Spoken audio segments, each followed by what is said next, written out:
ನಮಸ್ಕಾರ ಪ್ರಿಯ ವೀಕ್ಷಕರೇ, ಬೆಳಗಾವಿ ಜಿಲ್ಲೆ ಯರಗಟ್ಟಿ ಪಟ್ಟಣದಲ್ಲಿ ಅದ್ದೂರಿಯಾಗಿ ರಾಜರಾಜೇಶ್ವರಿ ಜಾತ್ರಾ ಮಹೋತ್ಸವ. ಎಸ್ ವೀಕ್ಷಕರೇ, ಗೋಕಾಕ್ ಯರಗಟ್ಟಿ ರಸ್ತೆಯ ಬದಿಯಲ್ಲಿರುವ ರಾಜರಾಜೇಶ್ವರಿಯ ಭವ್ಯ ದೇವಿ ಮಂದಿರದಲ್ಲಿ ದಿನಾಂಕ 23-24ರಂದು ಜಾತ್ರೆ ಜರುಗಲಿದೆ. 23ಕ್ಕೆ ದೇವಿ ವಿಶೇಷ ಪೂಜೆ, ಕುಂಭೋತ್ಸವ, ಪಲ್ಲಕ್ಕಿ ಉತ್ಸವ, ದೇವಿಪುರ ಪ್ರವೇಶ, ಭಕ್ತಿ ಸಂಗೀತದಂತ ಕಾರ್ಯಕ್ರಮಗಳು ಮತ್ತು ಮಹಾತ್ಮರ ಚಿಂತನ ಕಾರ್ಯಕ್ರಮಗಳು ಜರುಗಲಿವೆ. ನಮ್ಮ ವಾಹಿನಿ ಮುಖಾಂತರ ಮಾತನಾಡಿದ ರಾಜರಾಜೇಶ್ವರಿ ಆಶ್ರಮದ ಪರಮ ಪೂಜ್ಯ ಗಣಪತಿ ಮಹಾರಾಜರು ಮಾತನಾಡುತ್ತಾ 17ನೇ ವರ್ಷದ ಜಾತ್ರಾ ಮಹೋತ್ಸವ ನಡೆಯಲಿದೆ. ಅದೇ ರೀತಿಯಾಗಿ ದಿವ್ಯ ಸಾನ್ನಿಧ್ಯವನ್ನು ಇಂಚಲ್ ಮಠದ ಪರಮ ಪೂಜ್ಯ ಡಾಕ್ಟರ್ ಭಾರತಿ ಶಿವಾನಂದ ಪೂಜ್ಯರು ವಹಿಸಿಕೊಳ್ಳಲಿದ್ದಾರೆ. ಅದೇ ರೀತಿಯಾಗಿ ಪಾವನ ಸಾನ್ನಿಧ್ಯವನ್ನು ಮುರುಗೋಡು ಮಹಾಂತ ಮಠದ ನೀಲಕಂಠ ಮಹಾಸ್ವಾಮಿಗಳು, ಹರಿಹರದ ಪ್ರಸಾನಂದ ಸ್ವಾಮಿಗಳು, ಹಂಪಿಯ ವಿದ್ಯಾನಂದ ಭಾರತಿ ಮಹಾಸ್ವಾಮಿಗಳು, ಮೃತ್ಯುಂಜಯ ಮಹಾಸ್ವಾಮಿಗಳು, ಇನ್ನುಳಿದ ಹಲವು ಮಠ ಮಾನ್ಯಗಳ ಸ್ವಾಮಿಗಳು ಈ ಕಾರ್ಯಕ್ರಮದಲ್ಲಿ ಭಾಗವಹಿಸಲಿದ್ದಾರೆ. ರಾಜಕೀಯ ಮುಖಂಡರುಗಳಾದ ಜಿಲ್ಲಾ ಉಸ್ತುವಾರಿ ಸಚಿವರು, ಲೋಕೋಪಯೋಗಿ ಸಚಿವರಾದ ಸತೀಶ್ ಜಾರಕಿಹೊಳಿ ಅವರು, ಚಿಕ್ಕೋಡಿಯ ಸಂಸದೆಯರಾದಂತಹ ಪ್ರಿಯಾಂಕಾ ಜಾರಕಿಹೊಳಿ, ಬೆಳಗಾವಿ ಸಂಸದರು ಮತ್ತು ಮಾಜಿ ಮುಖ್ಯಮಂತ್ರಿಗಳಾದ ಜಗದೀಶ್ ಶೆಟ್ಟರ್ ಆಗಮಿಸುತ್ತಾರೆ. ಅದೇ ರೀತಿಯಾಗಿ ವಿರೂಪಾಕ್ಷ ಮಾಮನಿ, ಸೌದತ್ತಿ ಶಾಸಕರಾದ ವಿಶ್ವಾಸ್ ವೈದ್ಯ, ಹುಬ್ಬಳ್ಳಿ ವಿದ್ಯುತ್ ಪ್ರಸಾರ ನಿಗಮದ ಅಧ್ಯಕ್ಷರಾದ ಸೈಯದ್ ಅಜಂಪೀರ್ ಎಸ್ ಖಾದ್ರಿ ಮುಂತಾದವು ಹಲವು ಗಣ್ಯಮಾನ್ಯರು ಕಾರ್ಯಕ್ರಮಕ್ಕೆ ಬರಲಿದ್ದಾರೆ. ದಯವಿಟ್ಟು ಎಲ್ಲ ಸದ್ಭಕ್ತರು ಈ ಕಾರ್ಯಕ್ರಮವನ್ನು ಯಶಸ್ವಿಗೊಳಿಸಬೇಕೆಂದು ವಿನಂತಿಸಿಕೊಂಡು ಆಶೀರ್ವದಿಸಿದರು. ಈ ಸಂದರ್ಭದಲ್ಲಿ ರಾಜು ಶೆಟ್ಟಿ ಮತ್ತು ಆಶ್ರಮದ ಪ್ರಮುಖರು ಉಪಸ್ಥಿತರಿದ್ದರು. ಇದು ಇವತ್ತಿನ ಅಪ್ಡೇಟ್. TV24 ಪ್ರೈಮ್, ನೇಮೊಳಗಿನ ಧ್ವನಿ. ಶ್ರೀ ರಾಜರಾಜೇಶ್ವರಿ ಆಶ್ರಮದ ಜಾತ್ರಾ ಮಹೋತ್ಸವ 17 ವರ್ಷದ ವೇದಾಂತ ಪರಿಷತ್ ಕಾರ್ಯಕ್ರಮ ದಿನಾಂಕ ಶುಕ್ರವಾರ 24/4/2026ರಂದು ಬೆಳಗಿನ ಜಾವದಲ್ಲಿ ಶ್ರೀ ದೇವಿಗೆ ಹಾಲಿನ ಮಹಾಭಿಷೇಕ, ನಂತರ ಮೂರ್ನಾಗಟ್ಟೆ ಸದ್ಭಕ್ತರಿಂದ ಸಾಮೂಹಿಕವಾಗಿ ದೇವಿಯ ಪಾರಾಯಣ, ತದನಂತರ 9 ಗಂಟೆಗೆ ಸರಿಯಾಗಿ ವೇದಾಂತ ವೇದಿಕೆ ಮಹಾತ್ಮರಿಂದ ಉದ್ಘಾಟನೆ, ತತ್ವಚಿಂತನೆ. ಈ ಒಂದು ಕಾರ್ಯಕ್ರಮದ ದಿವ್ಯ ಸನ್ನಿಧಾನವನ್ನು ಶ್ರೀ ಶ್ರೀ ಶ್ರೀ ಡಾಕ್ಟರ್ ಜಗದ್ಗುರು ಪ್ರಸನ್ನಾನಂದ ಮಹಾಸ್ವಾಮಿಗಳು, ಶ್ರೀ ಮಹರ್ಷಿ ವಾಲ್ಮೀಕಿ ಗುರುಪೀಠ ರಾಜನಹಳ್ಳಿಯ ಪೂಜ್ಯರು ವಹಿಸಲಿದ್ದಾರೆ. ಪಾವನ ಸಾನ್ನಿಧ್ಯವನ್ನು ಪರಮ ಪೂಜ್ಯ ವಿದ್ಯಾನಂದ ಭಾರತಿ ಮಹಾಸ್ವಾಮಿಗಳು, ಹೇಮಕೂಟ ಹಂಪಿಯವರು ವಹಿಸಲಿದ್ದಾರೆ. ಅದರಂತೆ ಶ್ರೀಮನ್ ನಿರಂಜನ ಪ್ರಣವ ಸ್ವರೂಪಿಗಳಾಗಿರ್ತಕ್ಕಂಥ ಮುರುಘರಾಜೇಂದ್ರ ಮಹಾಸ್ವಾಮಿಗಳು, ಬಂಡಾರಹಳ್ಳಿ ಮುನವಳ್ಳಿ ಪೂಜ್ಯರು ವಹಿಸಲಿದ್ದಾರೆ.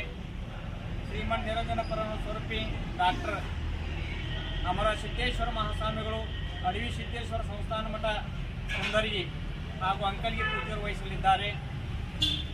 ನೇತೃತ್ವವನ್ನು ಪರಮ ಪೂಜ್ಯ ಮುಕ್ತಾನಂದ ಮಹಾಸ್ವಾಮಿಗಳು, ನಿತ್ಯಾನಂದ ಸತ್ಸಂಗ ಆಶ್ರಮ ಶಿಂದೋಗಿಯವರು ವಹಿಸಲಿದ್ದಾರೆ. ಈ ಕಾರ್ಯಕ್ರಮದಲ್ಲಿ ಅನೇಕ ಮಹಾತ್ಮರು ಕೂಡ ಭಾಗಿಗಳಾಗಲಿದ್ದಾರೆ. ಈ ಕಾರ್ಯಕ್ರಮದ ಮುಖ್ಯ ಅಧ್ಯಕ್ಷತೆ ವಹಿಸಲು ಸನ್ಮಾನ್ಯ ಶ್ರೀ ಸತೀಶಣ್ಣ ಜಾರಕಿಹೊಳಿಯವರು, ಲೋಕೋಪಯೋಗಿ ಇಲಾಖೆ ಹಾಗೂ ಬೆಳಗಾವಿ ಜಿಲ್ಲಾ ಉಸ್ತುವಾರಿ ಸಚಿವರಾಗಲಿದ್ದಾರೆ. ಮುಖ್ಯ ಅತಿಥಿಗಳಾಗಿ ಸವದತ್ತಿ ತಾಲೂಕಿನ ಸನ್ಮಾನ್ಯ ಶ್ರೀ ವಿಶ್ವಾಸಣ್ಣ ವೈದ್ಯರು, ಜನಪ್ರಿಯ ಶಾಸಕರು, ಯಲ್ಲಮ್ಮ ಮತಕ್ಷೇತ್ರ ಸವದತ್ತಿ, BDCC ಬ್ಯಾಂಕ್ ಬೆಳಗಾವಿ ಇವರು ವಹಿಸಲಿದ್ದಾರೆ. ಈ ಒಂದು ಕಾರ್ಯಕ್ರಮದಲ್ಲಿ ಇನ್ನೋರ್ವರಾಗಿರ್ತಕ್ಕಂಥ ಸನ್ಮಾನ್ಯ ಶ್ರೀ ಸೈಯದ್ ಅಜಂಪೀರ್ ಎಸ್ ಖಾದ್ರಿ, ಹುಬ್ಬಳ್ಳಿಯ ನಿಗಮದ ಅಧ್ಯಕ್ಷರು ವಹಿಸಲಿದ್ದಾರೆ. ಈ ಒಂದು ಕಾರ್ಯಕ್ರಮದಲ್ಲಿ ಯರಗಟ್ಟಿ ತಾಲೂಕಿನ ಗುಂಡಕೋಳ್ ಹಾಗೂ ಆನಂದ್ ಬಡಕುಂದ್ರಿ, ಮಾನ್ಯ ಎ ಕಾಜಿ ಕ್ಷೇತ್ರ ಶಿಕ್ಷಣಾಧಿಕಾರಿಗಳು, ಇನ್ನೂ ಅನೇಕ ಹಲವಾರು ಗಣ್ಯಮಾನ್ಯರು ಕೂಡ, ಅಧಿಕಾರಿಗಳು ಕೂಡ ಬರಲಿದ್ದಾರೆ. ಈ ಒಂದು ಕಾರ್ಯಕ್ರಮದಲ್ಲಿ ಮಹರ್ಷಿ ವಾಲ್ಮೀಕಿ ಋಷಿಗಳಾಗಿರ್ತಕ್ಕಂಥ ರಾಜನಹಳ್ಳಿಯ ಪೂಜ್ಯರು ತುಲಾಭಾರ ಕಾರ್ಯಕ್ರಮ ಹಾಗೂ ಎಲ್ಲ ಸನ್ಮಾನ್ಯ ಎಲ್ಲ ಅನೇಕ ಪದವಿಗಳು ಅನೇಕ ಕ್ಷೇತ್ರಗಳಲ್ಲಿ ಗುರುತಿಸಿ ಆಶ್ರಮದ ಸದ್ಭಕ್ತರು ಕೂಡ ಅವರಿಗೆ ಪ್ರಶಸ್ತಿಯನ್ನು ಪ್ರದಾನ ಮಾಡಲಿದ್ದಾರೆ.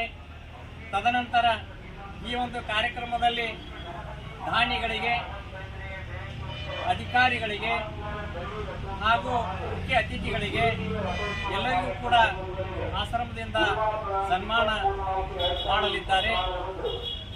ಎಲ್ಲವೂ ಕಾರ್ಯಕ್ರಮ ಮುಗಿದ ನಂತರ ಕಿರೀಟ ಮಹಾಪೂಜೆ, 65ನೇ ಪೂಜ್ಯರ ಹುಟ್ಟುಹಬ್ಬ ಆಚರಣೆ, ತುಲಾಭಾರ ಕಾರ್ಯಕ್ರಮ, ಸಾಯಂಕಾಲ 5 ಗಂಟೆಗೆ ಶ್ರೀ ದೇವಿಯ ರಥೋತ್ಸವ ಮತ್ತು ಮಹಾತ್ಮರ ರಥೋತ್ಸವವೂ ಕೂಡ ನಡೆಯಲಿದೆ.